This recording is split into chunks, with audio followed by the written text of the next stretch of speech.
Madam Ambassador, ladies and gentlemen, dear colleagues,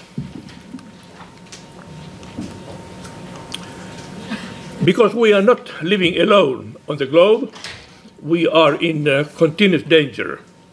Danger because of microbiota. This is one of the first depictions of a victim of an infection, poliomyelitis, in the Faroe. And actually, why these three guys are sitting is because the FDR, or President Roosevelt, he had polio. He used to be a very good golfer, but at age about something like a little more than 30, he fell down with polio.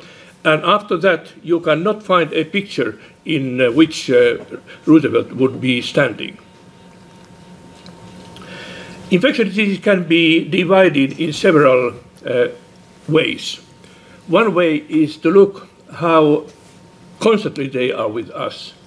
We have very many of those which are which usually do not have major epidemic potential, and then we have the other one with clear epidemic potentials. Those without major epidemic potential, of course they are contagious, are for example those four, and then with major epidemic potentials we have these which are listed here.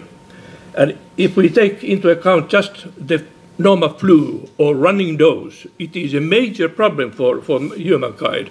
It has been calculated in this country that just a running nose in an adult causes about a cost of between 300 400 per day for the community or for the employer. So it's a major, rhinovirus is a major obstacle for us. But if we look at people who are really, who have bienvenue or paradis, they usually are not used, they are not diseased with a disease which we consider dangerous. They are by diarrhea, by malaria, by sida, etc., etc.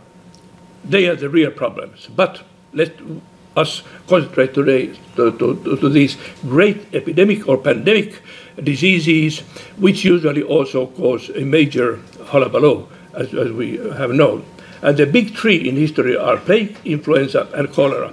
And I will more or less concentrate in those three, but say some of poliomyelitis, something on an epidemic typhus, which is a very, very serious disease, and coccolizli, which is something unbelievably piece of history. Encephalitis lethargica, AIDS, and finally COVID. Now, if we look at the 16th century Mexico, or Mesoamerica, as it is most well depicted, there was a coccolizli, which was a major obstacle, and we don't understand what it really was. Now it was in Nature quite, let's say last year, in a paper in which they suggested that it might have been, curiously, a form of very serious typhoid fever. It was a salmonella disease, perhaps, but otherwise it was a major thing which really killed something up to 15 million people. But it was then and never before and never after that. If we look at in the scene of history, the major killers, if we count only the number of deaths, which are a little unfair because, of course, today the world population is something like 8 billion, and million deaths today is much, much, much less than, let's say, 500 years, when the same number of killed people, a million, was proportionally much, much larger problem. But if we start from Antoninus plague or the other early plagues there in about 2,000 years ago, they still were major problems, even in the scale of today. Then we have these big things like Spanish flu, and then here we have HIV, and surprise, surprise, COVID, We know that the 6 million is too little, perhaps it's in the range of 15 million or even less, but still it's not a major problem if we look at in the scale of history. But some words of plague. We have very nice depictions during centuries of plague, and plague is a bacterial disease which is, has host, which is a rat usually, not always, but usually it's a rat, and the vector is a flea, some kind of flea. Sometimes there are some other insects as well, but classically it is like that. And we have great plague epidemics in history, and one of the first very well depicted was a Justinianus pandemic about on the 6th century Anno Domini. But before that, we have a series of epidemics which might have been plagues as well. But we are not sure of that.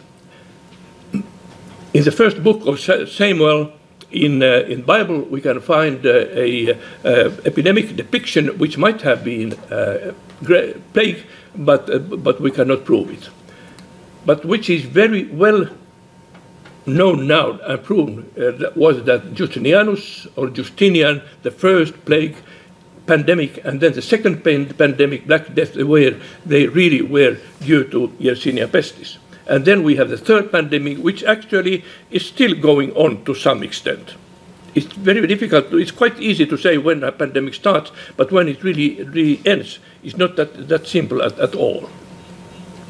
So this Black Death on the 14th century, it started from here, from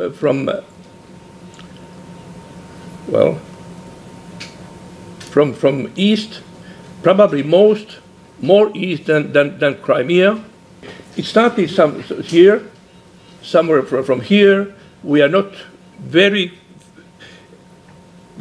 confirmed from where it started, but the story goes that it started from Kaffa, from Crimea, but now there was a recent paper saying that actually it was more eastern in the so-called Kyrgyzstan, what we call now Kyrgyzstan. And then during decades it went up. It was like clockwise like that, and for some reason it left more or less empty Warsaw and Krakow area. That's something what we really don't understand. It must have been doing with the host population. But here, if we look at the Black Death, it really was something very exceptional. Can you imagine that 50% of the then population died? It's something unbelievable today. So it will be today, it will be 4 billion of people should die to have that in a comparison.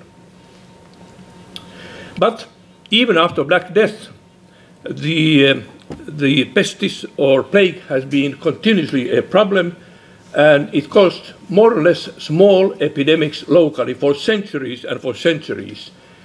And in history books you can find beautiful depictions on the Black Death. One of the most famous plague epidemics was in London, 1665. You can see depictions how people fled because there was such a chaos in London, and there was these bodies were buried, but there were not enough coffins, and that's why they just digged some holes and they just threw the bodies there. It was a real thing there. And even here in Helsinki, we had our epidemic here in 1710, when more than 1,100 Helsinkians died from this. You can find that in Boulevard Street.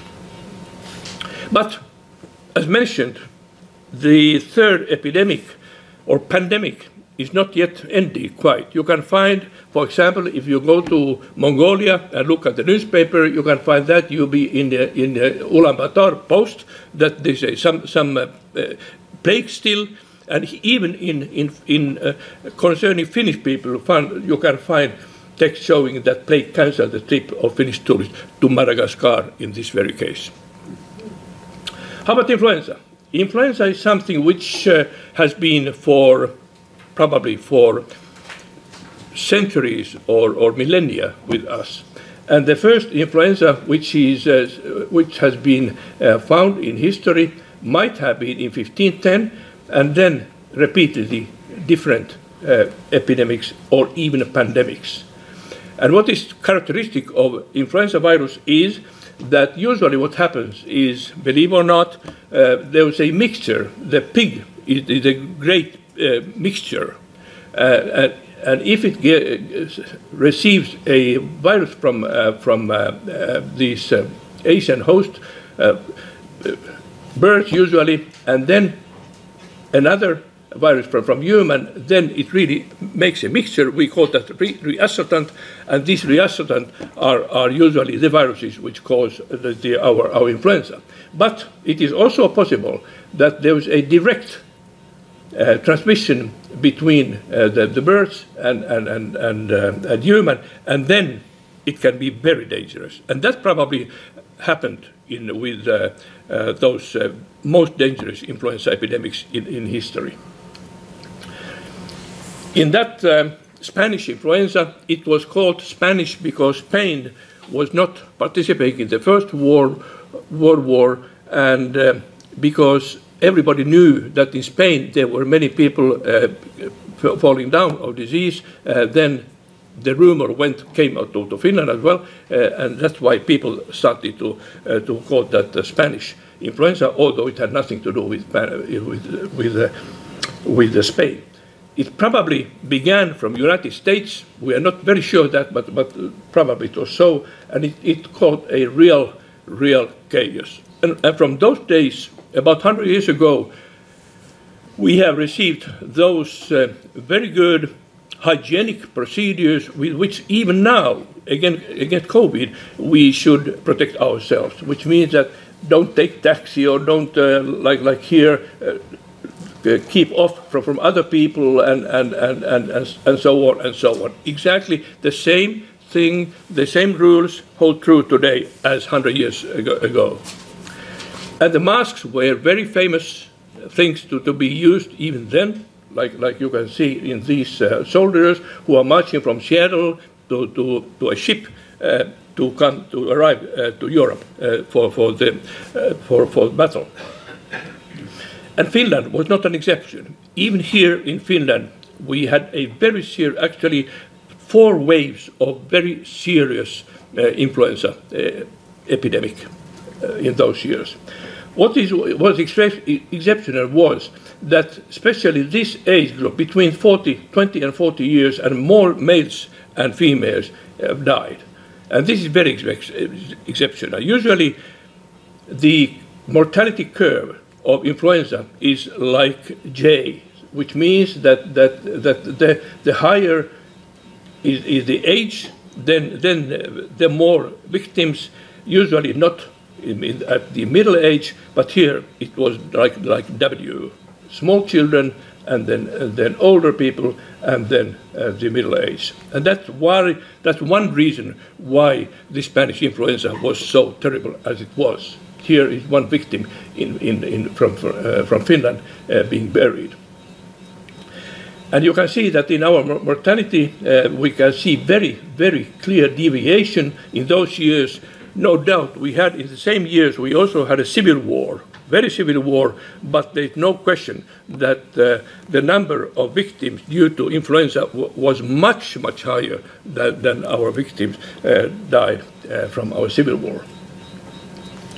So the global mortality was something like 50 million per year. On the other hand, we know that from Africa, from India, there were masses of people dying from influenza, and that's why some historians think that even 100 million people could die from Spanish flu. In Finland, probably the likely number of victims was some around 30,000 or so. And again, if we put that in the word and history scale, then we come, the Spanish flu is here. So no question, it was a major pandemic. After that, we have seen several other influenza epidemics and even pandemics. And what is amazing is that the same strain here has repeated already twice. It caused almost nothing in the United States. It's a long story, but I'm not going into the detail, but it was here in 1976. And then we have this swine flu, H1N1 strain, about 10 years ago. Everybody remembers that. But besides that, we have other strains causing epidemics. But if we look at the big pandemics in which really at least 1 million people have died, we have seen in history they have here the Russian flu, and then 45 up to 100 million people here, 1 million and up to 4 million here. So the last really serious influenza pandemic on the globe has been here about 50 years ago. Not all the hullabaloo has been very big, as we know. How about cholera? Cholera is a friend of chaos also as well. And amazingly, we have had seven cholera pandemics, and except one, they all have started in India. And depending on the travel activity, the steamships, and then of course airplanes, the possibility to become a pandemic has been big for this disease. Here we have a depiction in which from the Thames it was thought already that cholera was one of those guys who came out from the Thames, which actually was very dirty stream already in those years, and that was true. And there's a very famous story from Soho where our colleague John Snow found out that in the Soho certain area there was very many cases of cholera, and then he demanded to take the handle off of the pump, and after that the disease almost disappeared from that Soho area. So today, the last real cholera case or epidemic started, surprise from Peru, which is very amazing because for more than 100 years Latin America had not seen cholera. But then for some reason it began here from 1991. In Bangladesh, where cholera today is repeating big problem, they have a very simple way of treating patients. They have this very simple bed, and then all the excretes, they are falling down here, and then the fluids, which is so important, fluids are given even orally or intravenously to the victims, and the mortality is very low in Bangladesh. How about AIDS? AIDS is something, a very new disease, which started in the early 80s, and then can imagine that within about 10 years or so, at this age in the United States, AIDS deaths went up like that. And then after a few years, it came down very, very nicely. And why is that? Well, it was because the treatment was developed, and the treatment really is nowadays very effective, has been now for years. And now the situation with AIDS is that we have actually very few or quite few new infections which cause deaths, but the number of people living with AIDS is high. So it's about 40 million today in the world. And all this was possible because AIDS has always been so excellently funded. It really has compared to, for example, malaria or other diseases, it has been very well funded and still very well funded compared to these, which are the real many killers, for example. And if you go to Angola, to Luanda, you can see a very nice building. It is the Instituto Nacional de Lucha contra SIDA. But you cannot see any building like this against malaria, diarrhea disease, or pneumonia, or anything like that, but for AIDS. But this is nice. This is very fine because AIDS has been very nicely now taken in our hands. But unfortunately in Africa, it's a major problem. But if we look at on the world scale, AIDS, it is somewhere here. It's proportionally, again, much less than the others.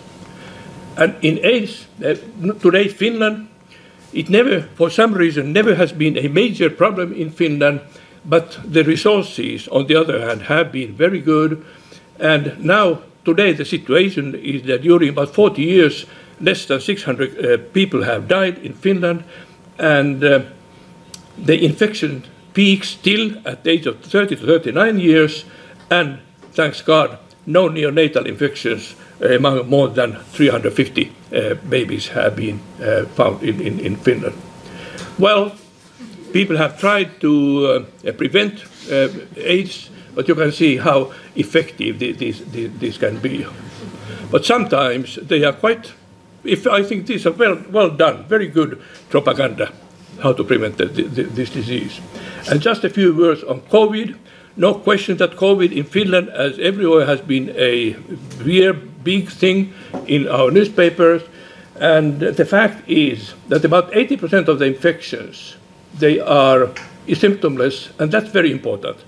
That they are even totally symptomless or have very mild symptoms, and only about 5% are critically ill.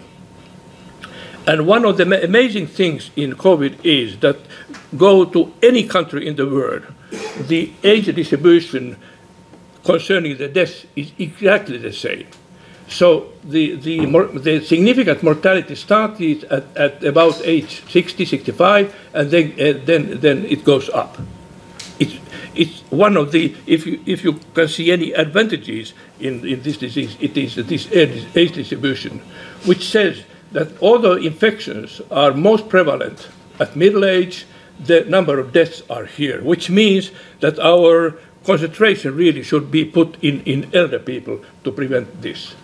And if you look at Finland, up to, it is a very recent data. If you look at the excess mortality, nothing has happened in all ages in Finland, not even in elderly. You cannot see any significant excess of mortality. In Spain, you can see only these two things here about 2 years ago.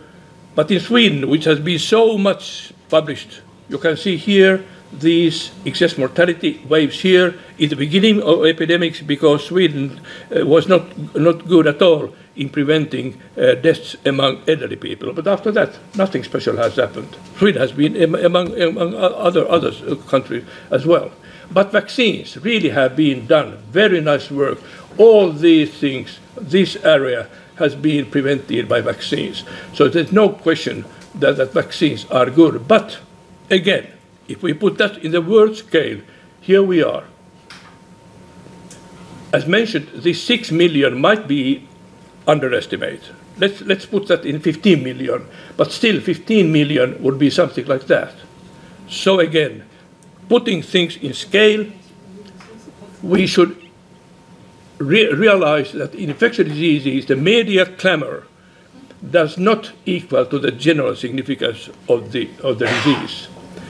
And flu fears and how real is the threat of the second pandemic says that the next plague, the question is not if, but when. Thank you.